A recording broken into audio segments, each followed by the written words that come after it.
talk a little bit about sports. You know, I haven't done a sports video since last year. Haven't really been on this channel. I appreciate, you know, the fact that you guys are still watching.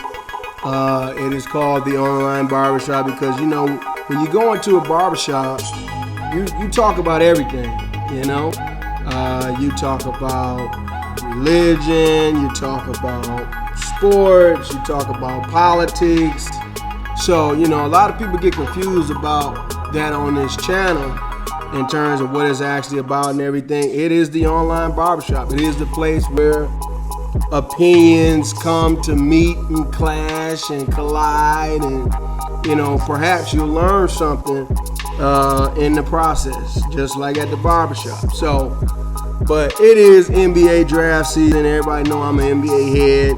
And last year, I talked about Ben Simmons being soft. Oh, I got so much hate on that video. Oh, what are you talking about? And of course, this was before he got hurt. Well, about a week after I posted that, he got hurt. And, you know, he's had, you know, kind of an up and down career his whole entire basketball career. So, you know, I believe I know a little bit about what I'm talking about. We'll see what Mr. Simmons does this year. But I'm standing by what I said. Ben Simmons is soft. Mentally and physically soft. So let's talk this year about this year's potential number one pick, Markelle Fultz. And I'm just going to come right out and say it right now. Markelle Fultz is a bust. Period. He is not worthy of the number one pick. And let me explain to you why. First of all, I have a pet peeve about guys who are taken high in the draft who didn't take their respective college teams to the tournament. Okay? When is the last time a guy was drafted in the top 5 that didn't at least take their previous college team to the tournament, you know, who wasn't suspended or whatever, and that done something in the NBA? I'm gonna wait. The answer is nobody. And if I'm wrong, please correct me if I'm wrong. Put it in the comments. Okay? Imagine if Kevin Durant was in college. If you put Kevin Durant on any college team,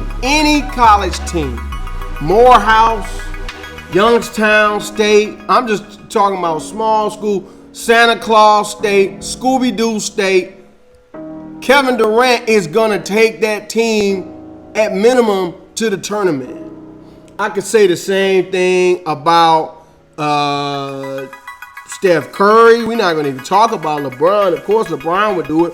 Look at what Dwayne Wade did. Marquette was not on the national stage consistently, and then here comes Dwayne Wade, and you take this little-known Marquette team, you know, to the Final Four. So, you know, or at least I think they went to the Final Four that year. So, if you are a great player, you are going to elevate a college team to at least the tournament.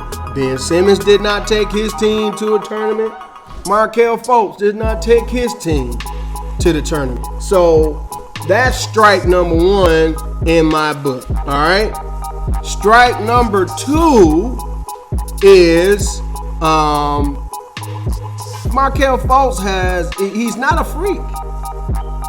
And it's not that you have to be or whatever, but I feel like if you're being picked in the top of the draft, you got to be a freak. Now, he does have good size, and NBA GMs, they go crazy. Oh, he's so big. He's so tall. Listen, how many times are y'all gonna have an Isaiah Thomas Jr., I'm gonna call him, in the draft? Shout out to the legend. But little Isaiah Thomas, how many times you gonna have a guy like that and pass him over? Isaiah Thomas was the last pick in the draft. Why? Because these GMs are enamored with height. Height is not everything. Ability is everything, not height. How many tall busts have we had in this draft? How many guys were drafted because they 7 foot and they as soft as a feather? Okay, so being 6'5" does not give you an advantage unless you're able to use that height. And the first thing is he has a very, very slow release. I'm talking about Markelle Fultz. He has an insanely slow release. And it's going to be hard to get his shot off, 6'5" or not, against NBA defenders. So you need to have that ridiculous athleticism in order to compensate for that slow release. That's number one. Number two is the dude is literally allergic to defense. Like, if he actually played defense, he would break out in hives. That's how much defense he plays. He's allergic to it. And what NBA history, it's amazing to me how many people get millions of dollars to make decisions about picking basketball players, which is not that hard to do. And they don't look at what history has taught us is that if you can't play defense at the NBA level, you can't be on the court. There's a lot of offensive studs that have come into the league that couldn't play defense. And where'd they end up? Nowhere. They ended up on the bench. Okay? So this guy does not play defense. As I said, he didn't take his team to the tournament. He's not a freak athlete. Next, he's not an incredible creator for himself or other people.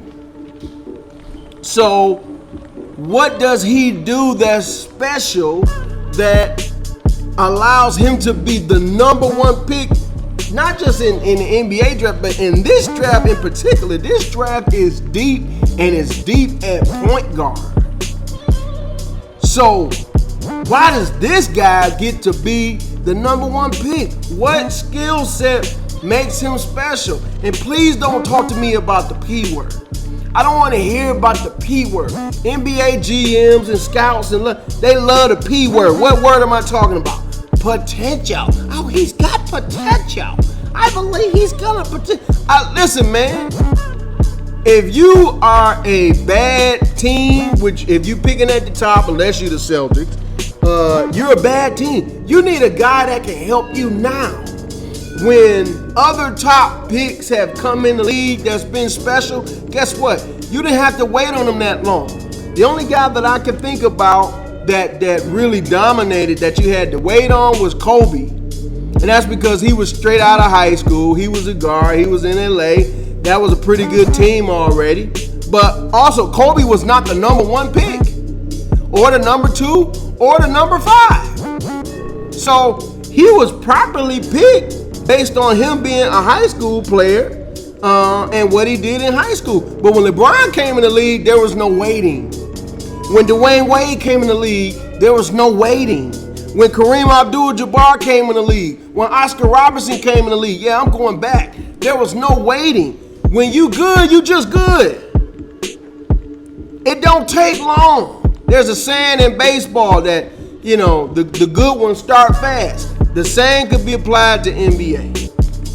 Okay, so he doesn't do anything special.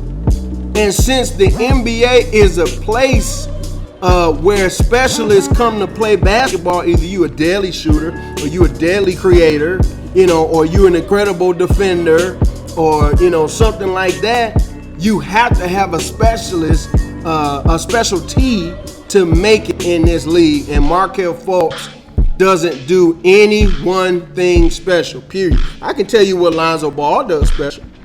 I can tell you what De'Aaron Fox does special. I can tell you what Dennis Smith does special. I can tell you what Josh Jackson does special. I can tell you what Jason Tatum does special. Those guys have special talent. It might only be one or two things, but they are specialists at that one or two things. Markelle Fultz is not special at anything. So if I am the Boston Celtics, okay, who, by the way, being a Detroit fan, I could care less about the Boston Celtics. So I hope they do draft Markelle Fultz so they can continue to get blew out by the Cavs. But being fair, if I am a Celtics decision maker, you better bring Markelle Fultz in for multiple workouts, multiple interviews, talk to everybody he knows, talk to his teammates. That's one of the reasons why I said last year that Ben Simmons was soft. Because you know who was the first to say that? Ben Simmons' teammates said that. His teammates at LSU didn't like him. His teammates in Australia didn't like him. So that ain't just coming from me. That's coming from guys who play with him. You know how many guys that said LeBron James was soft? None. You know how many guys that said Dwayne Wade was soft? Zero. Okay, so, the writing is on the wall. I think this guy, is a buzz. Is he an NBA player? Yeah, he's an NBA player, but I think he's a late first round, second round pick. Somebody that can spell, give you some minutes off the bench. He reminds me a lot of Spencer Dinwiddie. And if you don't know who Spencer Dinwiddie is, it's for good reason. The Pistons drafted him. He was a second round pick. He is absolutely garbage. But he was 6'5", so they were enamored with him, so they drafted him. And that's what's going on with Markelle Fultz. I would draft Dennis Smith. I would draft De'Aaron Fox. I would draft Lonzo Ball, probably in that order. I think Dennis Smith is the best point guard in this draft. He might be the best overall player, and people are sleeping on him. He looks like Russell Westbrook 2.0. Not quite as explosive, but still ridiculously explosive. I think Dennis Smith is going to be one of the best players in this draft. But for a safe pick, I would go with De'Aaron Fox. If I'm the Celtics, we all saw what De'Aaron Fox did when they went up against each other, not once, but twice. I can see if he just did it one time on the big stage. He did it twice. So, for safety, I would go with De'Aaron Fox. But for potential breakout player, I would go with Dennis Smith or Josh Jackson or Jason Tatum. Any one of those guys, I would go with over Markelle Fultz. So as always, put your opinion down below. This is my opinion. I'm sure some people gonna disagree with it. Hey, put it down there. Let's all be respectful towards each other, though. This is just opinions. It's just a game. It's just basketball. Let's not go at each other like that. But until next time, I'm gonna holler at you guys later.